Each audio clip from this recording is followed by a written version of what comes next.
Race 1 of the 2024 Prosecco DOC UK round gets underway with yet another poor start for Nicolo Bulliger. Rocketing past him is Scott Redding into second place. Sam Lowes will have a go down the inside as well, snaking into Redgate for the first time. Andrea Locatelli manages to make his tight line work out and come through for fourth place. So Bulliger remains in the provisional podium positions. Watch for Bautista, hoping for a clean opening lap before he can begin to start to make some progress. Remember, starting 11th position on the grid into turn 4. Typical overtaking hotspot.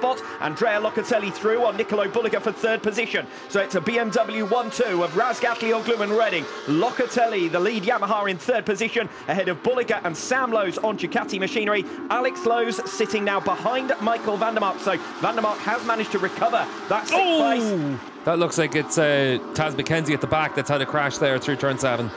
Race continuing on up at the head of the field with Razgatlioglu and Redding now locked nose to tail, and an opportunity for Scott Redding here to claim a big scalp indeed. Redding, who does have a contract with BMW for next season, won't be too worried about being shy against Razgatlioglu, I don't think.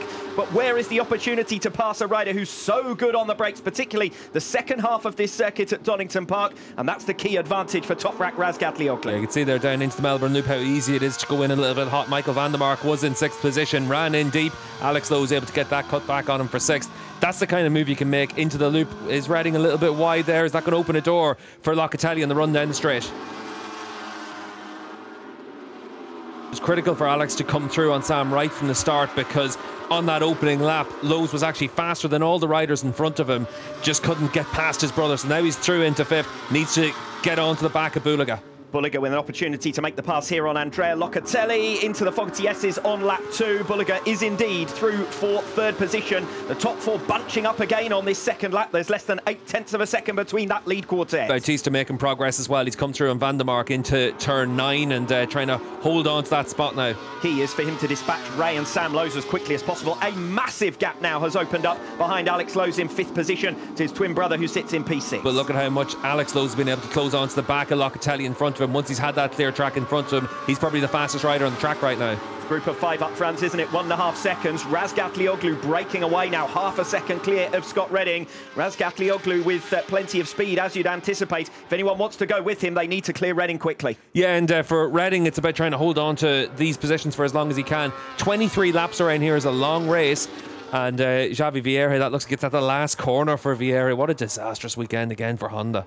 Scott Redding under some pressure here from Nicolo Bulliger for second position. Further back, this secondary group still led by Sam Lowes, holding back former world champions Jonathan Ray and Alvaro Bautista. A couple of big potential scalps here for Sam Lowes, who sits top independent in P6. One of the riders running out there onto the grass, a little bit of dust brought back onto the circuit. But the riders unhindered by that, and we've got a group of 4 here because Dominic Egerter starting to join them as well. And these 3 tucked in behind Sam Lowes, all faster than him, but no way through for the moment. Bautista trying to make his move into the Fogarty S's. This was where he was so capable, remember, last season. Had brilliant acceleration each lap around, coming off turn 8, and then made his move down the straight. He's done so this time to Jonathan Ray for 7th position in race 2 in 2024. Yeah, we're right on board with Jonathan now as well, and right onto the back wheel there of Bautista.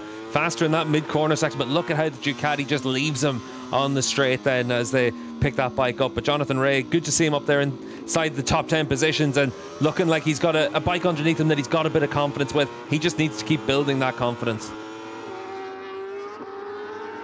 Here goes Jonathan Ray for a second attempt at making this pass on Sam Lowes. He couldn't get it done through the Fogarty S's. He has got it done in the second sector of lap 5. And the way that we've seen Alvaro Bautista escape away from Sam Lowes, I suspect that Jonathan Ray will do the same, leaving Lowes vulnerable to Egerter, Petrucci, van der Mark and Bassani behind him. Yeah, and you can see in front of that as well, Locatelli and Lowes trading places up to P4 there for Alex now, and Sam just getting bundled out of the way there through McLean's, and mid-corner he doesn't look like he's got that confidence. That's Redding running off. Scott Redding is off through the escape route. He will have to rejoin, I think, back behind Nicolo Bulliger there, and Bulliger is clearing up into second position. Redding does indeed slot straight back in to third position. He'll have to have lost the right amount of time running through the circuit there for it not to be considered a shortcut.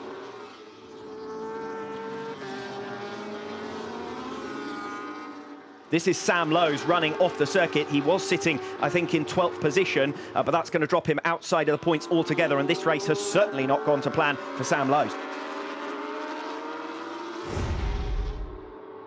This is what happened to Sam Lowe's. Remy Gardner comes down the inside into the old hairpin, and for Lowe's, not really anywhere he can go there, but you've got to see those positions as well. You saw there a little wheelie on the exit there, the old hairpin for Scott Redding. He's pushing as hard as he can, but that can sometimes cost you that little bit of momentum as well. And he's a little bit wide on the run into 7, up towards Coppice now. We'll see if that opens a little bit of a door on the run down towards the Foggy S's. If Redding goes defensive here, Lowe's can carry more speed through this section and maybe set something up into the S's. Running wide into the Melbourne hairpin, running a little bit wide into Goddard's as well. Alex Lowe's is now right on his tail, but little more than 500 metres to make the move down the Wheatcross Straight and into Redgate. So Lowe's can afford to bide his time. Redding is losing a couple of tenths of a second a lap though to Nicolo Bulliger, so it might well be that it's Razgatlioglu and Bulliger who take the top 2, and we've got a scrap behind them for 3rd.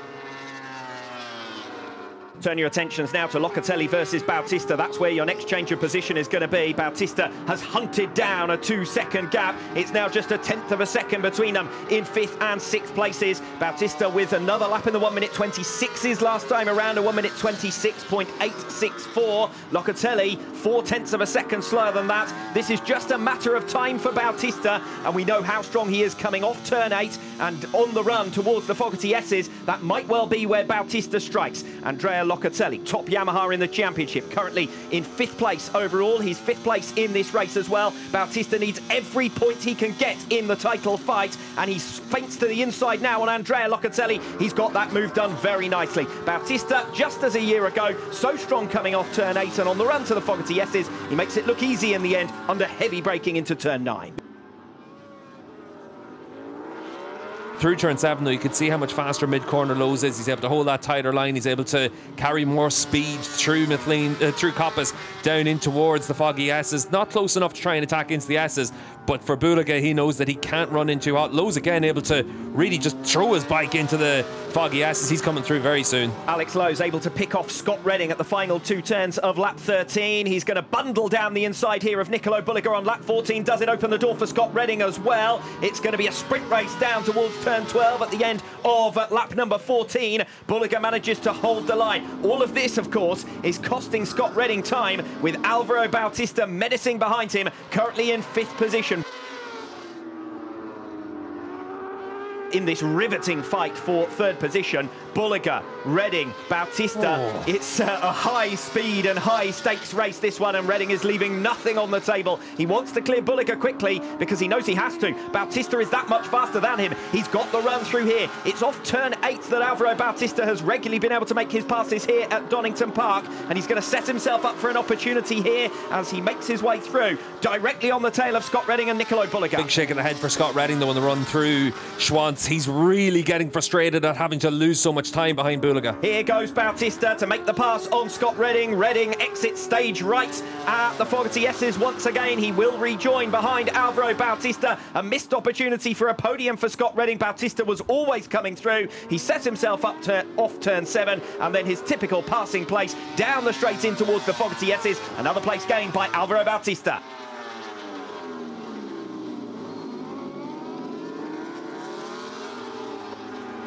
Where's Scott Redding gone? Scott Redding was running in 5th position, but he's pulled up at the side of the circuit. So a mechanical issue for Scott Redding, and he is out of what was looking like being his best race this season for BMW. Such a shame for Redding, riding so well there. Looks like it's just a mechanical issue for him, but that's a big shame for Scott. That's the moment that Scott Redding's heart was ripped from his chest.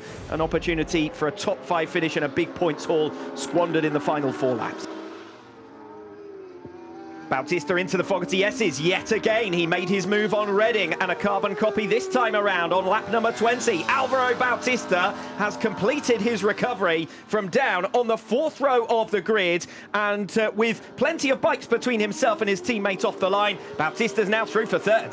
Good racing from Jonathan Ray, and it's a relief, I think, as much as anything, to see a performance like this from him. Yeah, and he needs to carry the speed through here. The double apex right-hander at Coppice set something up to make the Bautista move into the foggy S's. He is close enough to do it, but you can see there as they exit the corner, Lockett just stretching out a bike length or two. Jonathan Rea, 6 times a race winner here at Donington Park, brings with him 5 consecutive podiums at the UK round, and that was candy from a baby against his teammate Andrea Locatelli. Jonathan Rea now running top Yamaha in P5, and Locatelli's going to lose another position here into the Melbourne hairpin. Danilo Petrucci following Jonathan Rea through. He's now up into P6. So with 2 laps to go, it's Razgatlioglu who leads, 10.8 seconds from Alex Lowe's. Alvaro Bautista 2.1 seconds further back. Still good pace from Bautista as Locatelli sends it from way back there on Danilo Petrucci. And Petrucci, I don't think, will have enjoyed that too much at the old hairpin. Well, he's coming back at him, but not close enough there. But